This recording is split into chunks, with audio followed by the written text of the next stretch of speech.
নন্দননগরের এক নাবালিকাকে 3 দিন ধরে আটকে রেখে নির্যাতনের অভিযোগকে কেন্দ্র করে বুধবার সারা ভারত গণতান্ত্রিক নারী সমিতির পক্ষ থেকে আগরতলার পূর্ব মহিলা থানায় একটি ডেপুটেশন প্রদান করা হয়। ডেপুটেশন কর্মসূচিতে উপস্থিত ছিলেন সংগঠনের সাধারণ সম্পাদিকা স্বপ্না দত্ত। তিনি অভিযোগ করেন, রাজ্যের নারীদের নিরাপত্তা ক্রমশ প্রশ্নের মুখে পড়ছে। আইন শৃঙ্খলার অবনতির কারণে বহু নারী নির্যাতনের শিকার হলেও অনেক ক্ষেত্রে ভুক্তভোগীরা নিরাপত্তাহীনতার কারণে থানায় অভিযোগ দায়ের করতেও সাহস পাচ্ছেন না। স্বপ্না দত্ত বলেন, রাজ্যের নারী নির্যাতনের ঘটনা উদ্বেগজনক হারে বৃদ্ধি পাচ্ছে, অথচ রাজ্যের স্বরাষ্ট্র দপ্তর এ বিষয়ে কার্যকর পদক্ষেপ নিতে ব্যর্থ হয়েছে বলে তিনি দাবি করেন।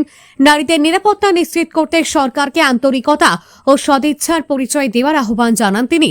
নন্দননগরের নাবালিকা নির্যাতনের ঘটনায় জড়িত অভিযুক্তদের দ্রুত গ্রেপ্তার করে দৃষ্টান্তমূলক শাস্তির ব্যবস্থা করার দাবিও জানান সারা ভারত গণতান্ত্রিক নারী সমিতির নেতৃত্ব। পাশাপাশি ভবিষ্যতে এ ধরনের ঘটনার পুনরাবৃত্তি রোধে প্রশাসনকে কঠোর ও কার্যকর ব্যবস্থা গ্রহণের আহ্বান জানানো হয়। Bureau report, S Bharat live 24। মেয়েটি এসে থানায় অভিযোগ করে যে তাকে সেখানে ধর্ষণ করা হয়েছে। আজকে এই সমস্ত ঘটনাগুলি নিয়ে আমরা লক্ষ্য করছি যে এই জুন মাসের মধ্যে কতগুলো ঘটনা হয়ে গেল, সারা রাজ্যে এই ঘটনাগুলো চলছে। গত পরশুদিনও উদয়পুরে পিত্রা থানা এলাকায় মেয়েটি অটো দিয়ে যাচ্ছিল, তাকে অটো থেকে নামিয়ে জঙ্গলে নিয়ে যায়, 3 জন মিলে তাকে ধর্ষণ করে।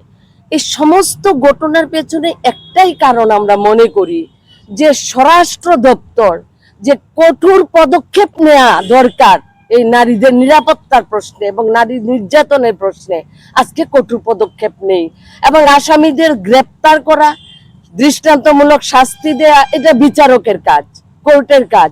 কিন্তু স্বরাষ্ট্র দপ্তর সেখানে প্রশাসনিকভাবে যে পদক্ষেপ নেওয়া উচিত এটা নিচ্ছে না। কোনো জায়গায় সেখানে এফআইআর করতে পারছে না। অভিযোগকারী যারা আসামি প্রকাশ্যে ঘোরাফেরা করে তাদেরকে সেখানে গ্রেপ্তার করা হয় না, গ্রেপ্তার করলে ছেড়ে দেওয়া হয়।